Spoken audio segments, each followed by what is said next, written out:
Welcome to the Speaking of Women's Health podcast. I'm your host, Dr. Holly Thacker, and I'm back in our sunflower house for a new episode. And in this episode, I am going to talk about everything that you wanted to know about Apigenin, but didn't even know to ask. And it's really great to be back in the sunflower house. In fact, I just finished up with a day of virtuals seeing patients, and one of my sweet patients said, "Oh, I really like your sunflower house podcast." And I thought, well, it's actually called the Speaking of Women's Health podcast. In fact, everything that we do on social media is called Speaking of Women's Health, whether it's LinkedIn or Telegram or Facebook or Twitter, which is now, well, it's formerly Twitter. It's known as X. We're at SPK Women's Health, Pinterest. So if you don't follow us or even at least bookmark our website, speakingofwomenshealth.com, and I'm going to refer to a lot of content that we actually have on our website, which I really encourage people to share and use like a medical library. So getting to today's topic, Apigenin. Well, it's relatively a hot topic in the news, and it's something that's present in celery seeds, spinach, marjoram, and rosemary. They all have in common that they're great sources of apigenin, which is a natural antioxidant substance found in vegetables and fruits. And I have a column up on Speaking of Women's Health all about this substance. And we've long known that food can be used as medicines, and many actual medications are derived from herbs and plants, and they can have remarkable healing properties. Now, certainly a lot of our typical Western problems stem from our lifestyle and our diet. And unfortunately, there are a lot of substances in foods that are very tasty, very addictive, and not necessarily good for our health. But the good news is there are really delicious whole foods that are very healthy and that do taste good, but are not as calorie laden. So, I always routinely, at least briefly get a dietary and exercise history. That is so important, but there's only so much time in the exam room and the appointment that really a lot of strictly medical things have to be focused on. Labs, diagnoses, x-rays, orders, plans, medical plans. And that's one reason why I am so happy to head up this nonprofit, encouraging our listeners to be strong and be healthy and be in charge, because really you're in the driver's seat related to your health. And so much of just health habits, diet, hygiene, good health habits for you and your family, really the responsibility resides on you. And I think the whole topic of food and nutrition is very interesting. It's evolving. I think a lot of things that have been previously taught or pushed down by the government, like the food pyramid, have really been affected by big food, big ag, and aren't necessarily the most nutritious. I think a lot of healthy foods have been demonized. I think that people are so busy working and with their families. Some people have 2 and 3 jobs, to try to just afford to get by, that foods that have long shelf lives and that seem cheaper and that are very tasty and easy to serve, many times are hidden with things that aren't the best for you. So read labels, avoid processed foods, preservatives. When you see a long list of things, including chemicals that you can't pronounce, when there's chemically altered seed oils like cottonseed oil and palm oil and rapeseed oil and canola. Um, Stay away from those things. They're used because they're cheap and they tend to have a longer shelf life. The more expensive oils like olive oil, which I've done a whole column on olive oil, peanut oil, avocado oil. Avocado is a very heart healthy fat. So is olive oil, which is the basis for the Mediterranean diet. And the medium chain triglycerides, including coconut oil, in moderation are also fine. So many of these chemically altered substances with intense flavors can be very addictive, and obesity and diabetes are such a big problem. November is diabetes awareness month. I think the most common concern that women who visit me is weight, even though it's not a menopausal symptom per se, but that's what people's concerns are. There's certainly been a run on the GLP-1 inhibitors. We've had several podcasts on weight loss and talking about indications for weight loss medications. But really, if you want to do a natural Ozempic, so to speak, or a natural Manjaro, you really want to eat whole foods and really focus on proteins and heart healthy fats and really minimize carbohydrates significantly.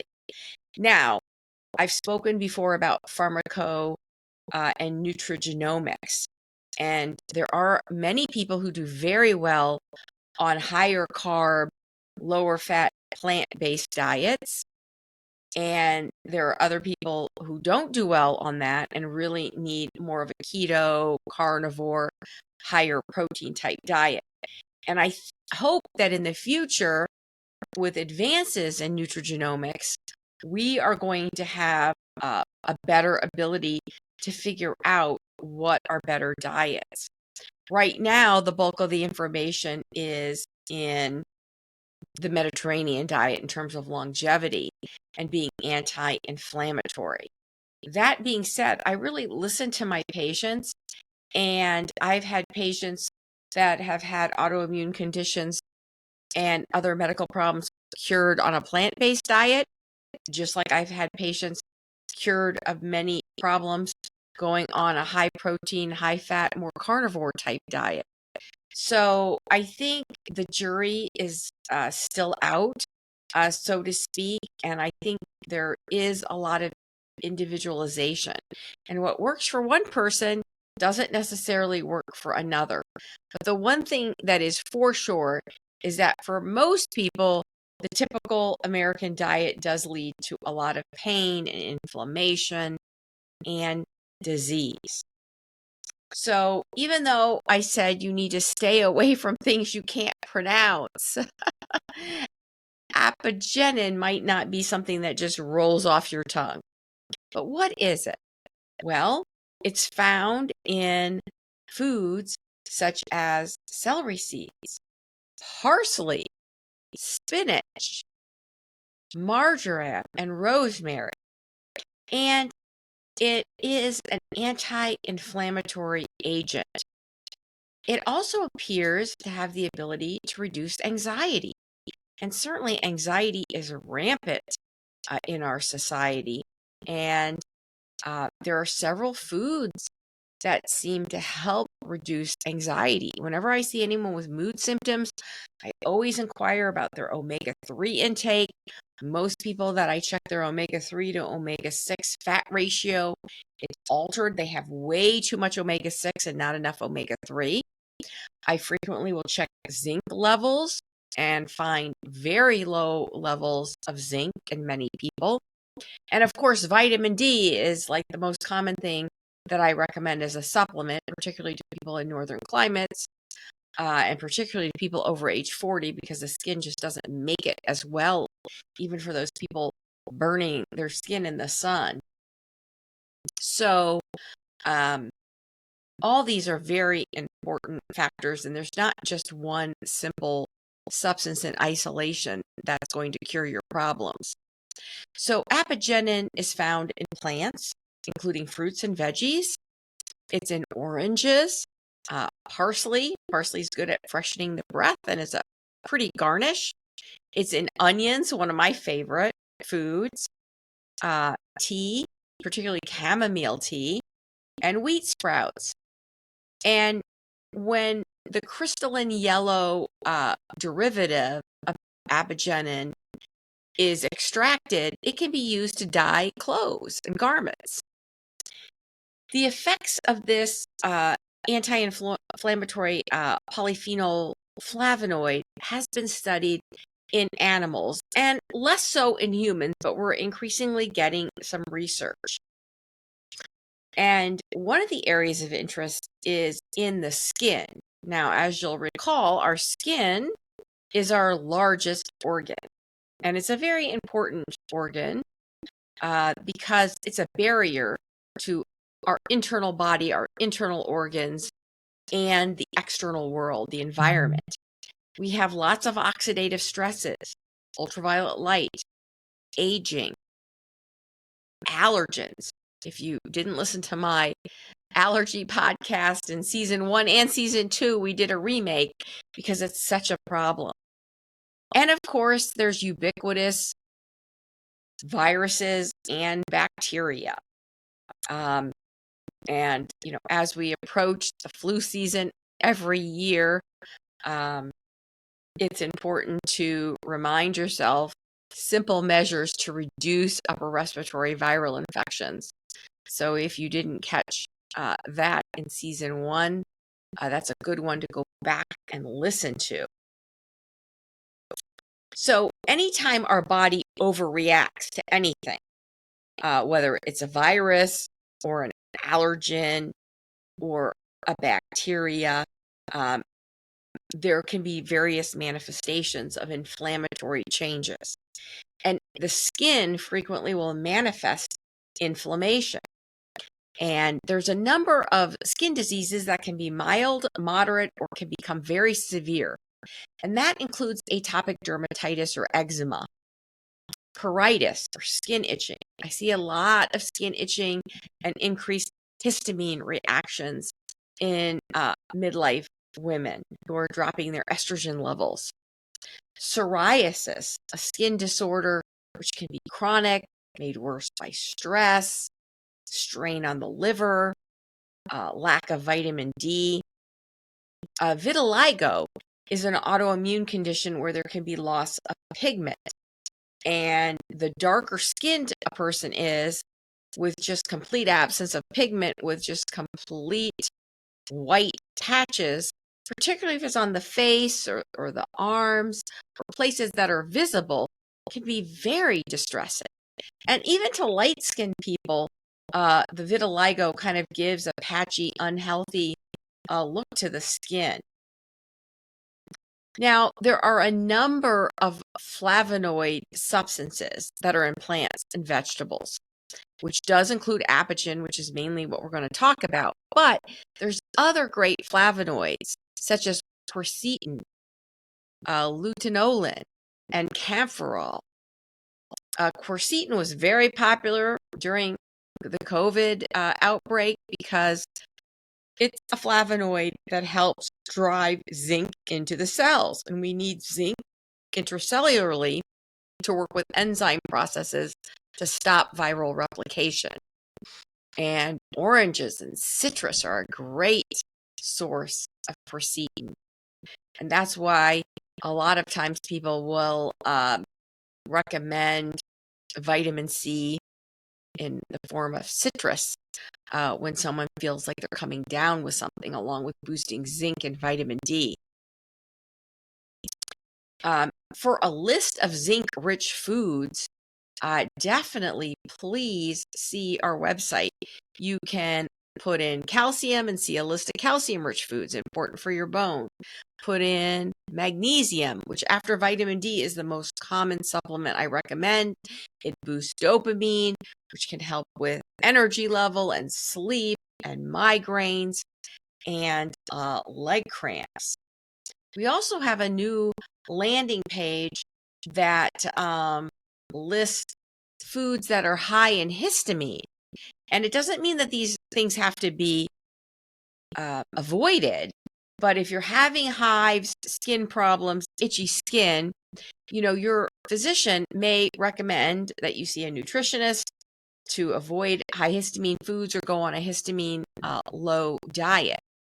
Now, alcoholic beverages, particularly red wine, is very high in histamine. Now, red wine has resveratrol, which is potentially anti-aging and antioxidant, but you don't have to drink red wine. Get some nice grapes and eat the skins of the grapes. Now, fermented foods. We push a lot of fermented foods to help with the gut microbiome. But fermented foods are high in histamine.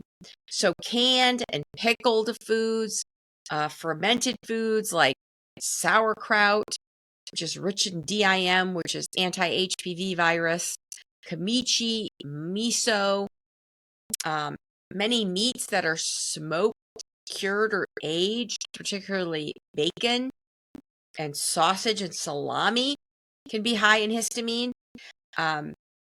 A lot of these cured meats use sodium nitrates and nitrites, and a lot of people like to try to avoid those. Some of the uncured meats actually use celery seed, and celery seed are rich in apigenin, and we're going to talk about some of the differences between a celery seed and just using fresh celery stalks. Other high histamine foods include canned fish like mackerel and tuna and sardines and herring. Those are rich in omega-3s, and you need at least 2 servings a week of omega-3s. Dairy like aged cheeses and yogurt, and some of these things can trigger migraine headaches. The vegetables like eggplant, spinach, and tomatoes are high in histamine. And the food that I most associate with high histamine, and one reason I waited until my children were after a year to introduce it, was strawberry. Strawberry is very rich in histamine. And so are the fun tropical fruits like pineapple and bananas and papaya, as well as citrus. Other yummy foods like egg whites and peanuts and chocolate. I did a whole podcast on why women crave chocolate and how it affects neurotransmitters. So you have been listening to the Speaking of Women's Health podcast, and I'm your host, Dr. Holly Thacker, in the Sunflower House, talking food as medicine, spices, herbs, antioxidants, specifically the very interesting Apigenin. And Apigenin appears to have calming activities. The herb cilantro, and I did a whole column on herbs and spices, and that's a good one to revisit, and did a podcast on that. It's very interesting, cilantro. About 10% of the population does not like cilantro. I love cilantro. I love the smell. I love to put it in food, particularly Mexican foods, but other foods as well. But 10% of the population genetically perceives it as being very unpleasant and soapy. But it does have calming activity. And the flavonoids that can reduce cytokines, which are messengers between the cell, which really increases your immune and inflammatory response. Apigenin seems to help mute this and be a natural anti-inflammatory.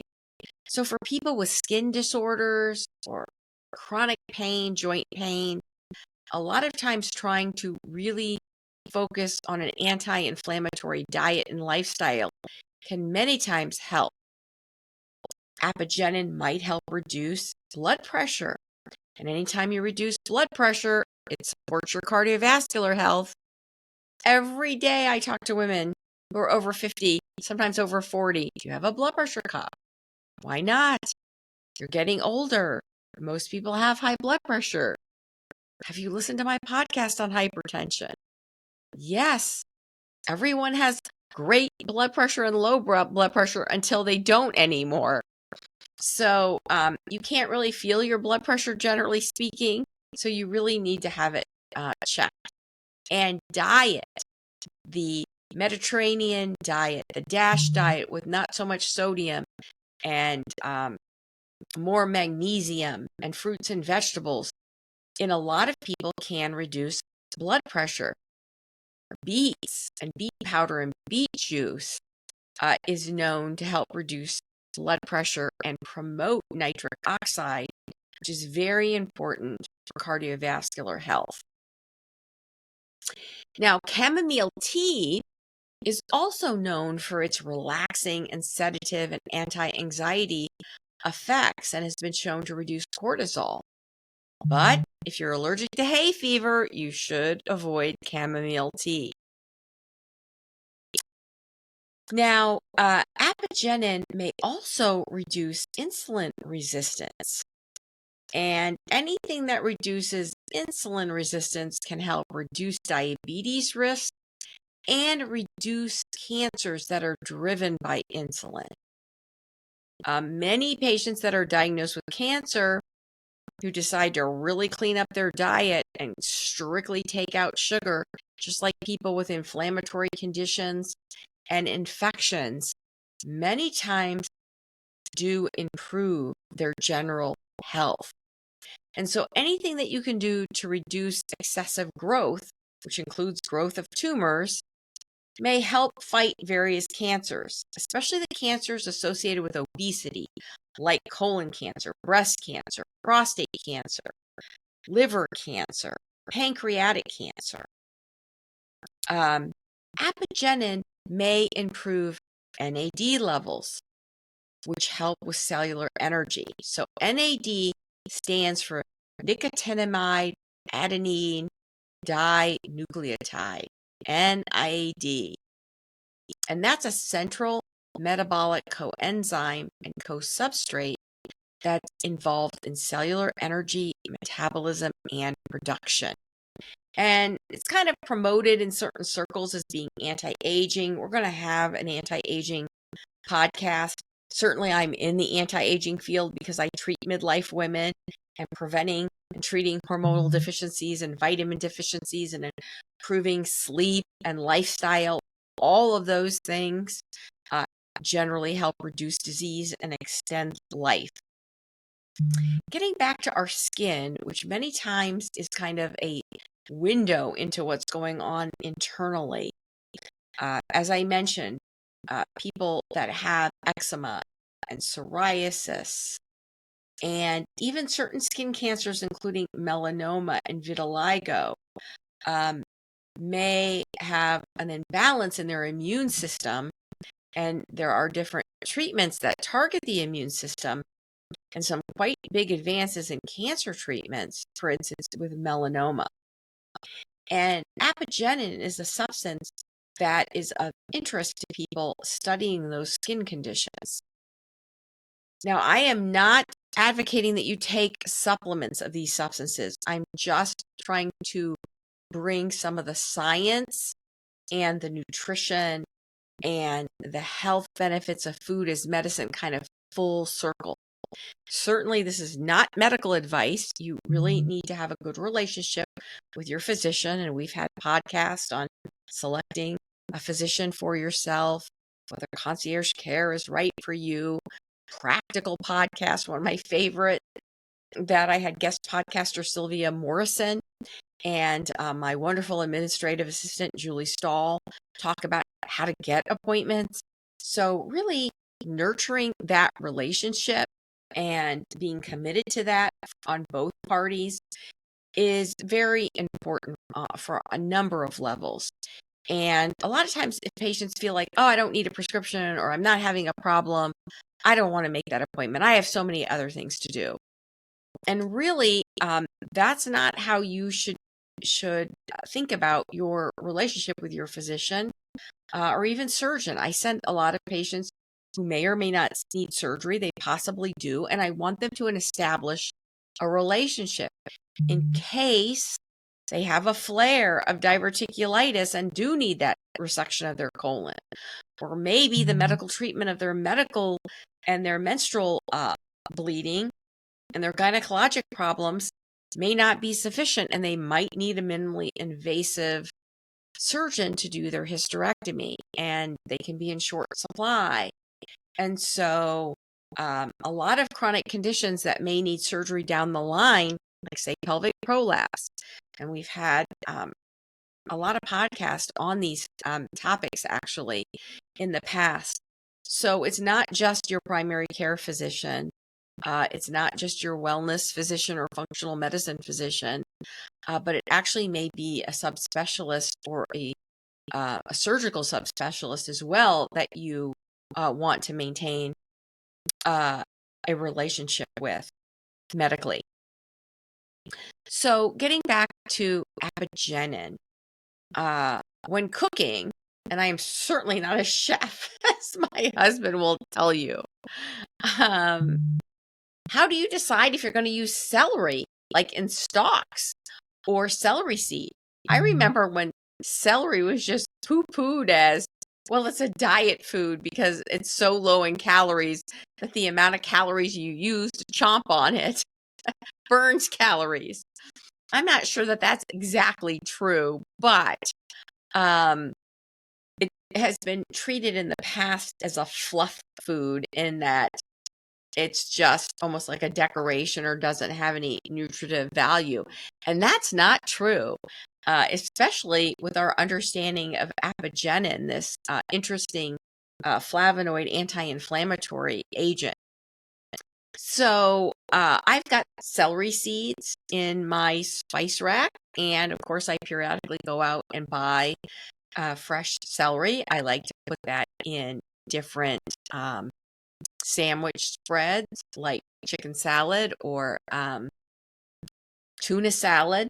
My husband always complains that I don't chop the celery small enough. He said it's just there for flavor. You shouldn't really be biting into it. I personally like the crunch. I like to bite into it in certain dishes. Some people think it should only be there for flavoring, and they just cook it in terms of broths or stews. And in that case, some posit that you might want to use celery seeds if you don't want all the stringy aspects of the celery. Certainly, you can store celery seeds easier. You know, the fresh celery stalks are only going to be good for so long. It's interesting that celery seeds have more protein, fiber, and food energy, per ounce, as well as choline. And choline is important for brain function and muscle function. We have a list on our website of choline-rich foods. And occasionally, after magnesium and adequate hydration and potassium and calcium, I may actually recommend choline supplements for people bothered with leg cramps. The celery seeds actually have some calcium and vitamin C as well. So approximately 1 teaspoon of celery seed is equal to 2 celery stalks. So you can go on Speaking of Women's Health and put in celery. Check out some of our recipes that contain celery and spinach. You can see that list of foods that are rich in zinc, rich in copper, rich in magnesium, and our newest list of histamine-rich foods.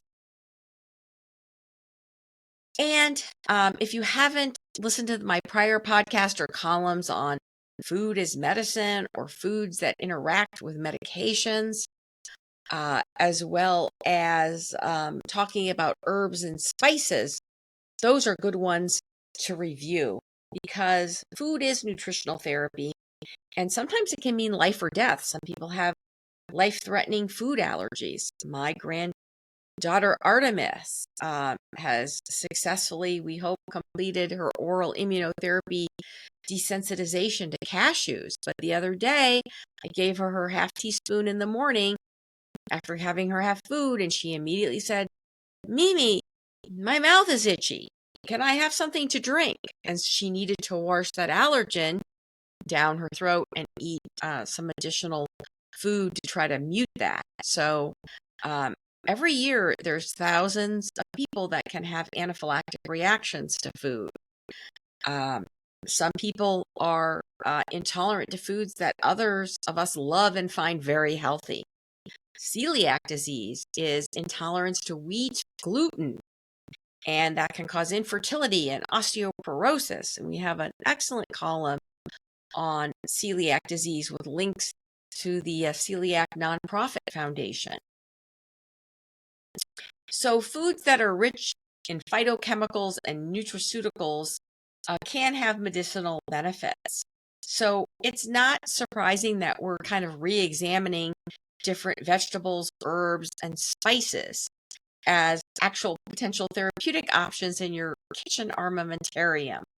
In general, herbs are green leafy plants, whereas we get spices from roots, flowers, seed, or bark. I just recently learned that there's different types of cinnamon, and the Ceylon, Ceylon type of cinnamon seems to be a lot more potent in terms of some of its anti-sugar and anti-inflammatory effects.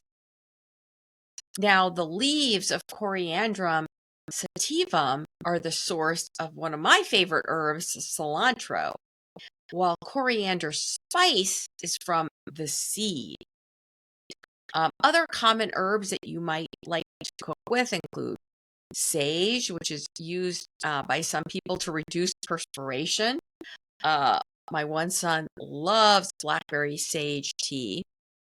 Thyme, parsley, which freshens the breath and might be a mild aphrodisiac.